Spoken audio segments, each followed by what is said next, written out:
In the West, a man's silence could kill as surely as a bullet, and today, that silence was about to get someone crushed under steel. Late summer in the Arizona Territory baked the earth until it cracked, swallowing sound and mercy alike. Clint Kaine, a former lawman who'd buried his wife and son after a gunfight gone wrong, had spent years avoiding trouble. But trouble had a way of finding men who still carried a conscience. That morning, riding along the new railroad line, he spotted something so vile it made his blood burn hotter than the desert sun. 30 yards ahead, a young Comanche woman lay bound hand and foot on the searing rails, her deerskin dress torn, skin streaked with dust and blood. 3 railroad workers lounged nearby, passing a whiskey bottle, laughing as they tossed stones to make her flinch. They weren't just cruel. They were the kind of men who believed the open plains and the absence of law made them untouchable. The wind carried the distant rumble of a train, growing louder, faster. Clint's jaw locked. He knew the smart choice was to ride past and pretend he'd seen nothing. That was how most men in the territory stayed alive. But Clint had buried too many people because others looked away. This time, he wouldn't. He loosened the reins, felt the weight of his Colt, and stepped into the kind of fight that couldn't be walked back from. What followed would set off a chain of events no one could stop. A battle for survival, for dignity, and for the right to belong to no man. The moment Clint's boots hit the ground, the world seemed to tighten around him. The heat, the stink of whiskey, the metallic taste of rage rising in his mouth, it all blurred into one sharp line of focus. The 3 men by the fire didn't even look like they belonged to the same species as the woman they'd left on the rails. Her chest rose and fell too fast, her raw wrists twitching with each distant pulse of the train's approach. Clint didn't need to hear her voice to know she'd been screaming long before he got there. He moved low, letting the scrub hide him, every step deliberate. His Colt felt heavier than it had in years, but the weight was steadying.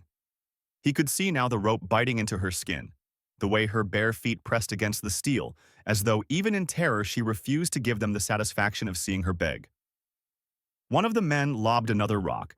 It bounced off her thigh, and she didn't flinch this time. That, more than anything, made Clint's blood boil. She was too far past fear. She was already bracing herself for death. When his voice finally cut the air, flat, low, and cold, it hit them like a hammer. "That's far enough," one of them mocked, reaching for a rifle. Clint's barrel came up slow, deliberate. "Leave it where it is," he said, and the way the words carried, you'd think the wind itself had stopped to listen.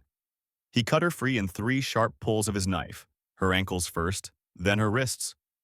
Gravel bit into her arms as she rolled off the tracks, and Clint caught her before she could fall. The rumble was on them now, the ground trembling. He pulled her into the ditch, keeping his body between her and those bastards until the train thundered past, drowning everything in screaming iron and grit.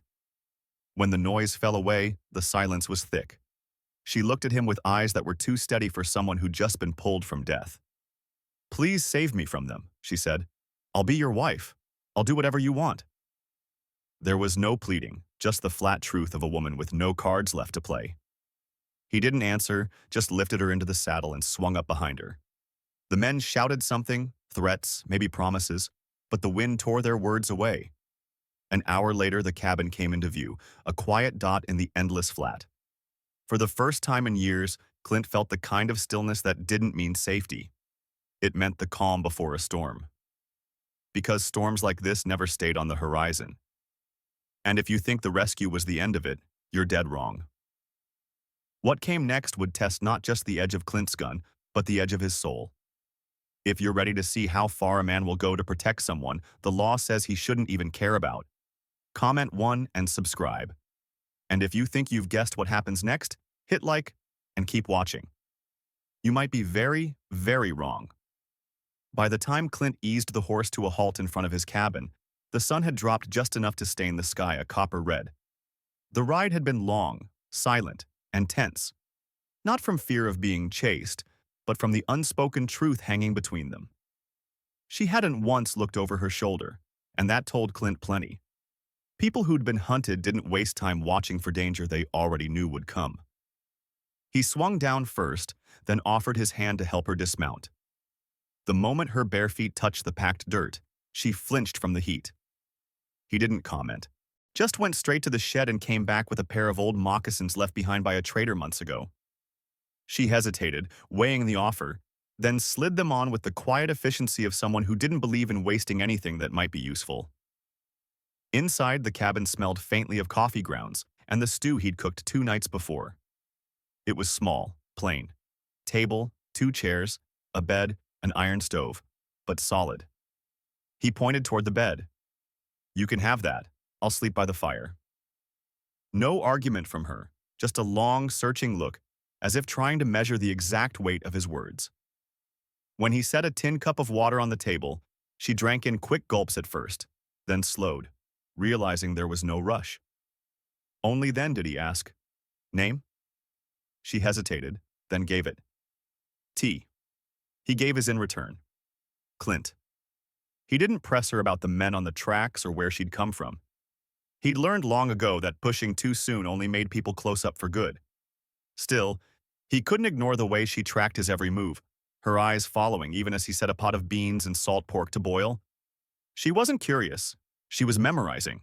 The spare lamp oil under the bed, the coffee tin in the cupboard, the rifle hanging on the wall. By the time they'd eaten in silence, the shadows had lengthened, and the wind rattled a loose shutter on the cabin wall. T flinched, not from the sound itself, but from the memory it seemed to carry. Clint made a mental note to fix it in the morning. He didn't say out loud what both of them knew. The men from the tracks weren't done. He banked the fire low, unrolled a blanket by the stove, and told her, "No one comes through that door unless I let him. You can sleep." She didn't answer, but when he lay back, he heard the faint creak of the bed as she settled in. The next 2 days passed in uneasy quiet. Clint worked the fence line, replaced a few rotten posts, and caught sight of her more than once standing in the doorway, watching. She moved around the cabin like someone testing the edges of a cage, never too far, but never still for long. By the second morning, she'd made cornmeal on the stove without asking. "My mother taught me," she said when he commented on it. Her voice was low, careful, but it was the first time she'd offered a piece of herself unprompted. That afternoon, she took the shirt and trousers he'd left for mending and patched them with quick, precise stitches. It wasn't just skill. It was proof she'd known work, real work, before all this. And it made him wonder just how far she'd fallen from whatever life she'd had. But on the third evening, the horizon betrayed them. 3 riders approached from the east, moving slow but with that loose, swaying seat of men who'd been drinking. Clint's rifle was in his hands before he'd stepped fully onto the porch. "Inside," he told her. She didn't argue, just went in and barred the door. The men didn't dismount at first. "You got something belongs to us?" the lead one called out. Clint's voice stayed calm, but his stance was steel. "Don't think so." When they claimed she was theirs, he stepped forward. "You tie a woman to the rails, you lose your say." The insult that followed wasn't just racist. It was meant to strip her of humanity. And that's when the door unbarred. T stepped onto the porch, shoulders square, hair loose, voice cutting through the air like a blade. "I'm not yours." The silence after that was heavier than the sound of any gunshot. The moment T's words cut through the air, steady, unshaken, Clint saw the flicker in the lead rider's eyes. It wasn't fear. Men like him didn't scare easy. It was something colder. The calculation of a bully who'd just realized his victim had found ground to stand on. The tall, narrow-faced one spat into the dirt, a smirk curling the edge of his mouth. "You'll change your mind when the law comes," he sneered. Clint shifted his rifle, the barrel lifting just enough to make its weight known. "Law's a long ride from here," he said flatly, "and you're looking at it for now." The front rider's gaze moved between Clint and T, measuring the space between words and bullets. His jaw worked like he had more to say, but in the end, all he gave was a warning without teeth. "You'll regret it." They turned their horses with deliberate slowness, the kind meant to leave dust and doubt hanging in their wake. Clint didn't lower the rifle until the horizon swallowed them. Only then did he glance at T. She hadn't moved from the porch. Her hands were loose at her sides, but there was a tightness in her shoulders, the kind that came from holding back a lifetime's worth of instinct to run. They might try again, Clint said, voice low, but next time I'll be ready before they're in sight. Her answer was simple. So will I. And she meant it. That night, the air inside the cabin was different. Not lighter. No, trouble like this didn't just blow away, but steadier, as if the balance between them had shifted. Clint kept his rifle closer than usual, and she kept the bar on her bedroom door, but there was no longer the same invisible wall between them. The next morning dawned sharp and cold, the kind of air that made a man's lungs ache. Clint moved through his routine with the same quiet efficiency as always, but his eyes kept drifting east. He knew better than to trust the quiet. Trouble didn't always announce itself in hoofbeats. Sometimes it waited, coiled, for a moment when you thought you'd beaten it. T stepped onto the porch with a shawl wrapped tight. "They'll come again?" she asked. Clint didn't sugarcoat. "Could be. Could be they'll wait for a better chance." Her gaze didn't waver. "And what will you do?" He met her eyes. "Same as yesterday, only faster." It should have ended there, but that day became something else entirely. She followed him into the shed while he worked, sorting nails without being asked, handing him tools before he could name them. It wasn't just help, it was practice, a way of learning the rhythms of the place. By midday, they were working side by side on the corral fence, and Clint caught himself studying her grip on the hammer, the way she checked each post after driving it in. She wasn't someone used to being idle. She was someone rebuilding muscle memory. When they stopped to rest, he asked the question he'd been holding since the tracks. "Why were you with them?" Her eyes stayed on the fence line. "They took me from the camp where I was staying. Said they'd trade me for supplies in another town. I believed them at first. I shouldn't have." "Camp?" he asked, softer. "Some of my mother's people, not my whole family, what's left of it. We were moving north, but they left me." There was no tremor in her voice, just a flat finality that told him not to push.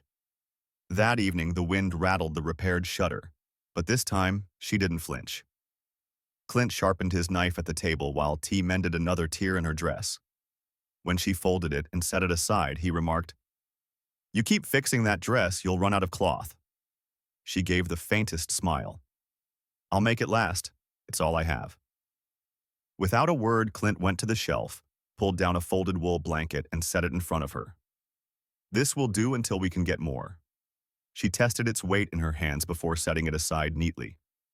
That night, the bar stayed on her door, but something had changed. She wasn't hiding from the fight anymore.